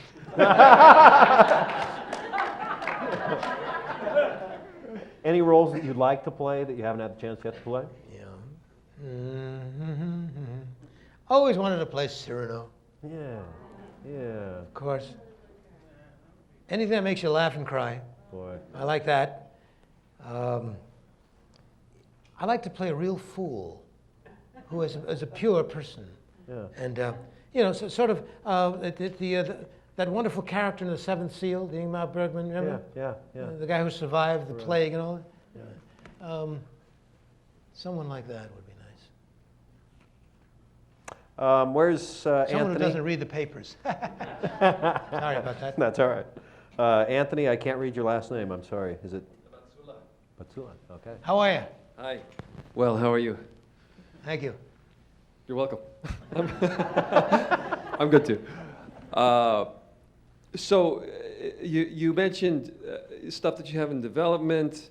If you have a good agent, you can give it to. So in the realm of agents, managers, representation, and etc., I wonder if you could speak on that a little bit, because right now in our era, there's that shifts so much. Agents seem to have such an influence, and then now there's so much going on, so managers have an influence and etc. So if you have some thoughts on that. If you have a manager,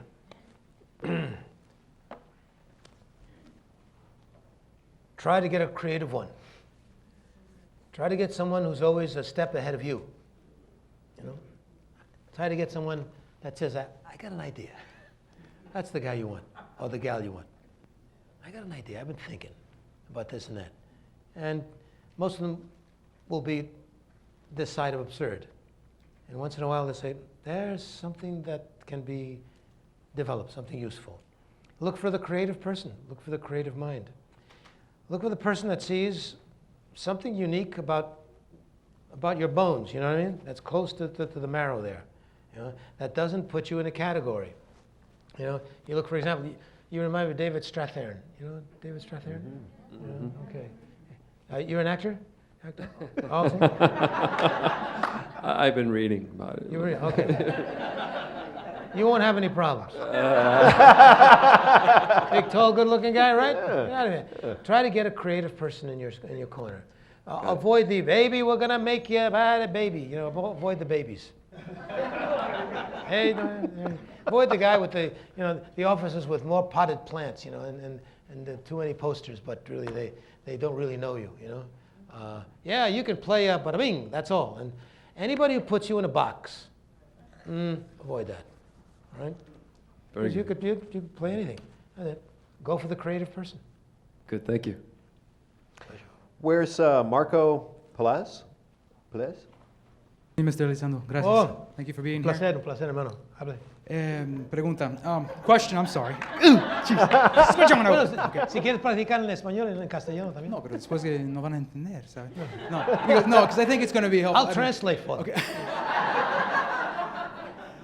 I would like to know if you could share with us a little bit of your experiences with your first theatrical agent, or now, because we were talking about agents and things, and the transition from theater to film. Because sometimes they say, or if they have, some people I'm sure have commercial agents, and then they want to get a theatrical, but then they want you to sign across the board, and they want the money. It's all money. But what is your experience of making the transition? Yeah, you don't pay your rent with smiles, man. So the question is, the transition from stage to film? See. In terms of technique? In technique, and then finding a theatrical agent. And then the agent. So it's the agent deal again. Well, life in LA, where the theater is a means to an end. It's a different world, the one I came from as a young actor, where theater was an end in itself, and it was a serious place to be. and there was great respect if you were in the theater, whether it was off Broadway or landfill theaters or Broadway. But then in Broadway, you could actually there were plays to be seen on any given evening. There was at least one Shakespeare production on Broadway. There were, of course, 2 or 3 terrific musicals.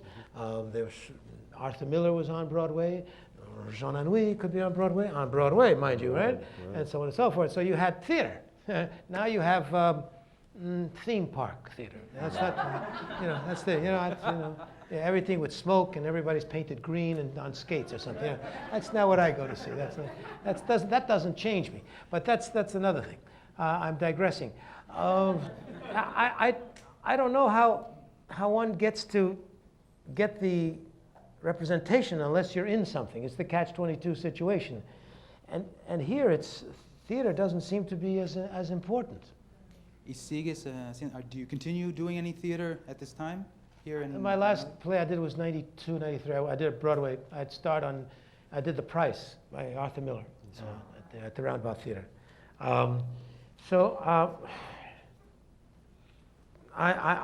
You have to get again an agent who's creative enough and believes in you. That's it. Maybe you can give him an industry referral. What was that? Maybe you can give him an industry referral. Industry referral. I don't know anything about agents. Actually, I don't. Thank you. Gracias. I've been with the same agency, mind you, for about almost 30 years. But I don't sign with agencies. I sign with people. There's 1 or 2 people. That's who I go with. Great. Gabriela Sosa. Good evening. Good Thank evening. you for coming. How do you do? I was wondering if you could tell everybody about your involvement in the Nonviolence Project and if you have any upcoming events with them. Thank you. Oh yes, they're a good group. Anything that encourages dialogue. That's why courtesy and good manners, for example, are a social construct that is the social lubricant. At least you have to speak before you strike. I'm a supporter of anything that helps dialogue, as opposed to what we're seeing. The results of it are terrible. So I'll do anything for that group that I can. For those of you who don't know, he's a chairperson. Yeah, but anything is tough.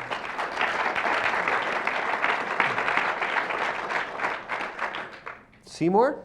Should an actor work only things that suit his personality, or just take whatever they get and just change your personality to the part?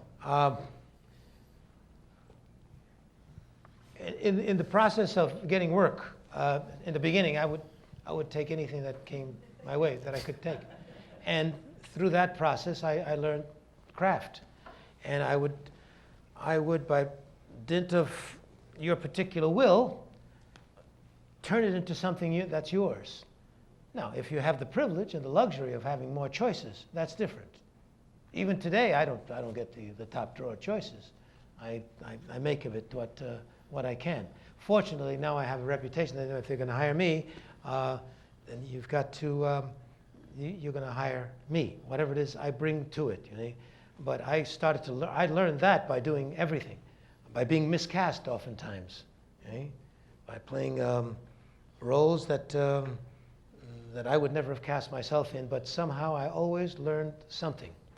And little by little, you find where your not only your comfort zone is, but where your power zone is, And if you can do that once or twice, and they recognize that, they'll hone in on you.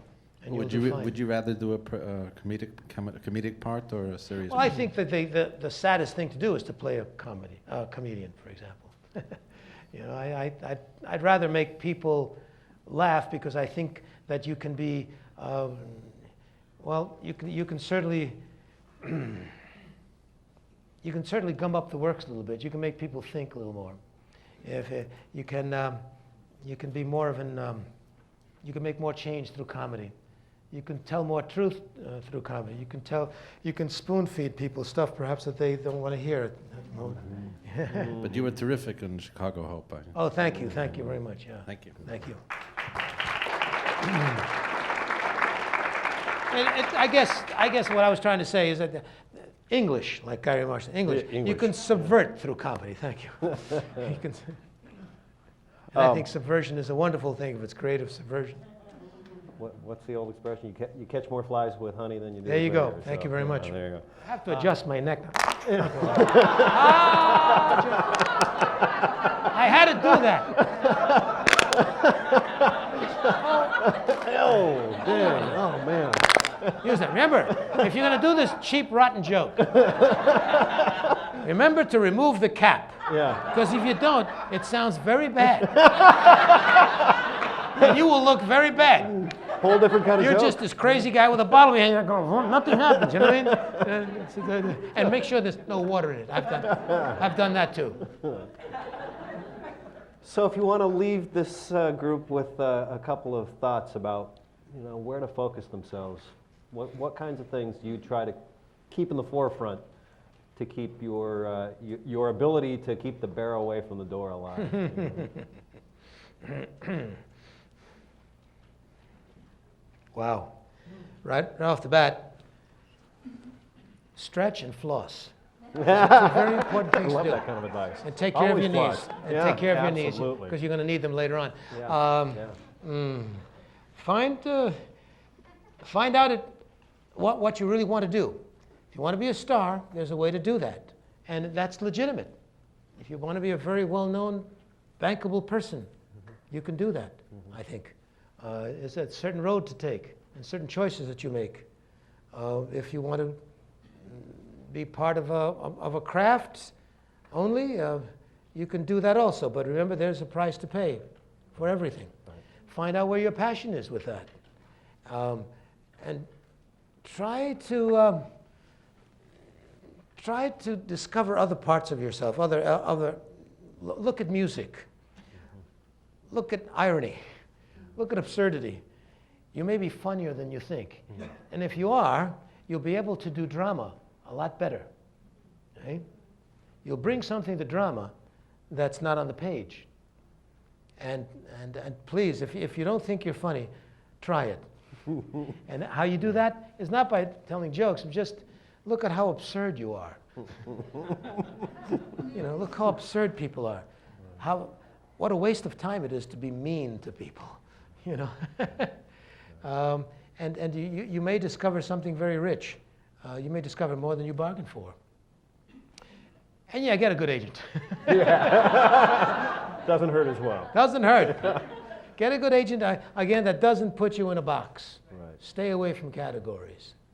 Racial, national, otherwise. And keep slugging, huh? Yeah, and remember, stretch and floss. I can't put more. Well, I just want to say that, well, that's it. Thank you for being here tonight.